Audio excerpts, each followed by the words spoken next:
normalement, on est tous censés évaluer par compétences. Donc c'est pour ça que moi, j'ai fait le choix de travailler mon mémoire sur la démarche d'enseignement par compétences et sur l'impact que celle-ci pouvait avoir sur la compétence perçue des élèves.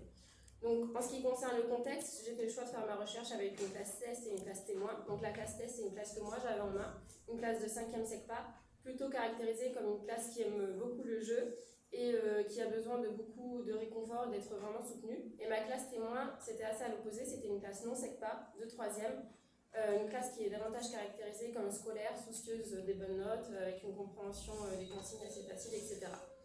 Donc un ouvrage qui m'a vraiment marqué et qui m'a vraiment fait comprendre ce qu'était l'évaluation par compétences, c'est un ouvrage assez récent de 2007, Libérons l'école des notes, où l'auteur stipule qu'une évaluation par compétences n'est que par compétence si elle est continue et lisible.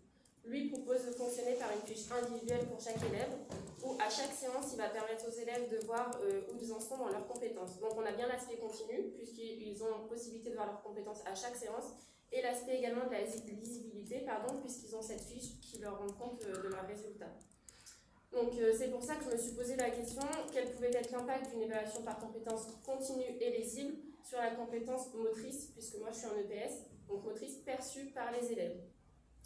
Pour mon protocole, j'ai choisi de fonctionner moi avec une fiche qui était collective et non individuelle, juste pour un côté plus pratique, et de fonctionner aussi en créant 4 profils de niveaux différents. Donc par exemple, j'étais en activité badminton, j'ai choisi de faire des profils qui étaient parlants pour les élèves, le renvoyeur, l'échangeur, le repousseur, le déplaceur. Donc d'un profil plutôt bas à un profil qui est plutôt élevé.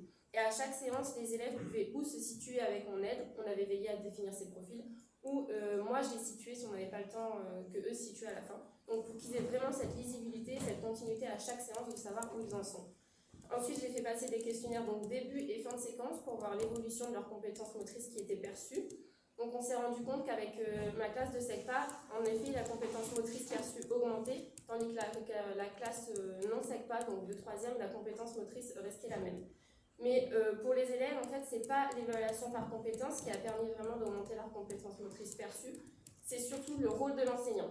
Et moi, je pense que c'est l'évaluation par compétences de façon indirecte qui a influé tout ça, parce que, je m'explique, cette évaluation m'a permis à moi d'être beaucoup plus claire et de faire des cours qui étaient beaucoup plus structurés, beaucoup plus précis. J'ai pu regarder les élèves vraiment avec un œil qui était focal, et ça a fait que j'ai pu mieux les accompagner, je pense mieux les soutenir, leur proposer des choses qui étaient différenciées et adaptées à chacun.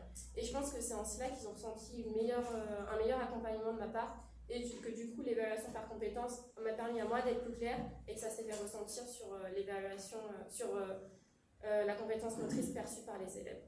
Voilà.